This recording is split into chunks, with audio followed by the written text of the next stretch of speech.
এই যে আপনারা কালভার্টটা দেখতে পাচ্ছেন, এই কালভার্টটা বর্তমানে চলমান অবস্থায় আছেন, কিন্তু এই কাজ হ্যান্ডওভার দেয়নি এখনো, কিন্তু এই কাজ চলমান অবস্থায় বৃষ্টি ভেঙে গিয়েছে।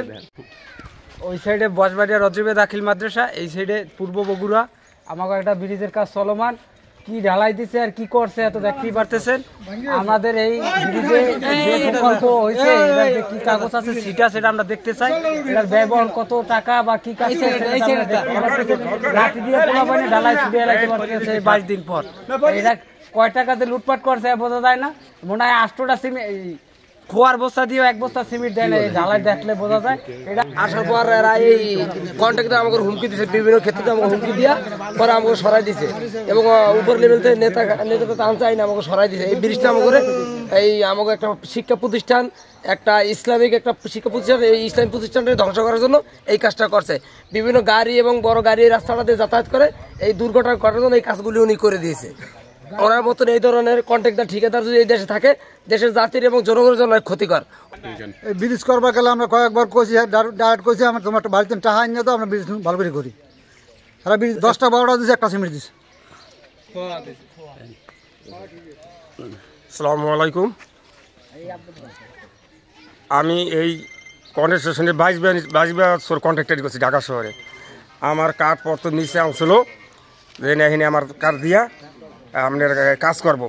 পরে শুনছে যে আমি কন্ট্রাক্টারি করছি, এই জন্য কাজ 2 নম্বর করার জন্য আমার কাঠ এই অনেক নষ্ট করছে, নিচের কাঠ নষ্ট করে কাইটে বাইটে ছোটো মোটো করে আমার কাঠ ফিরেই দিছে, আমার কাঠ রাখি নাই।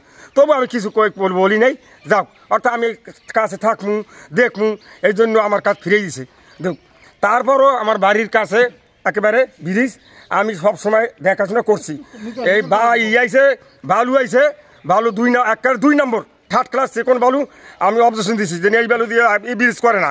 হ্যাঁ, কন্ট্রাক্টর বলে যে আছে বালু, ইঞ্জিনিয়ার বলছে যে বালু দেখাইছে আরে মোটা বালু কয়েকটা ময়লা, আর বলছে এটা সেকেন্ড বালু, এটা চলবে। এটি বালু কোথায় আছে বুঝি না, যেই দরকার এই আপনার বালু দরকার সেই বালু হ্যাঁ দেবে, মোটা বালু দেয় নাই, সেকেন্ড বালু দিয়ে করছে। আর কত হয়েছে এই ভাইবেটার দেয় নাই, ভাইবেটার ছাড়া ঢালাই করছে, খুলছে। আর অনেক জায়গায় হুকাম বাইরে গেছে, প্র্যাকটিক্যাল বালু দিয়া সিমেন্ট দিয়ে এর হাত দিয়ে লিপে তাই বন্ধ করছে। আসলে বাস্তবতা হলো যে ব্রিজটা গুণগত মান খুবই ভালো। পিও সাহেব রড চেক করিয়া এবং কাস্টিংগুলা সে থেকে দিছে। আমি স্টিল নাও আমি পটুয়াখালী জেলার ইঞ্জিনিয়ার্স অ্যাসোসিয়েশনের প্রেসিডেন্ট। আমার কাজের মান এমনিতেই অনেক, আমি গুণগত মানের চেষ্টা করি। তারপর এখানে ব্রিজটা শেষ হয়েছে, কাস্টিং হয়েছে প্রায় 28-30 দিন হয়ে গেছে। এখানে জনগণ পাবলিক বাদ কাটিয়ে দেওয়ার জন্য কয়েকবার প্রক্রিয়া দিন চালাইতেছে। তারপর আমরা আইসা বেকুনিয়া মাটি ভরাট করতেছিলাম। ভরাট করার পরিপ্রেক্ষিতে ভেকুর মাথার একটা কোনা ওইখানে লাইঘা ব্রিজটার একটা অ্যাপার্টমেন্ট ওয়ালের এক সাইড একটু ফাটল ধরছে। তারপর কতিপয় লোকে আবার আতুর দিয়া রাত্রে পিটাই কিছু ভেঙে ফেলাইছে। আজকে আপনার সামনে বসেও দেখা গেছে লাথি দিয়া ঢালাই ফেলাই দেয়। একটা কাস্টিং হইতে অন্তত 1.5-2 মাস অনেক টার্নিং করে, সময় লাগে। আমার মতামত যে আমার অ্যাপার্টমেন্ট ওয়ালটা যদি ফাটল ধরতে বা ভেঙে যেত, তাহলে পশ্চিম পাশ যখন পড়ে গেছে তাহলে পূব পাশে ফাটল ধরতো, পূব পাশে কিন্তু একটু ফাটল আসে নাই। পশ্চিম পাশে মাটি ফেলানোর সময় ভেকু দিয়ে মাটি দিয়ে যখন প্রেশার দিয়েছে তখন ভেকুর মাথা লেগে ওইখান থেকে চলটার পরিমাণ পড়ে গেছে, সামান্য পরিমাণ।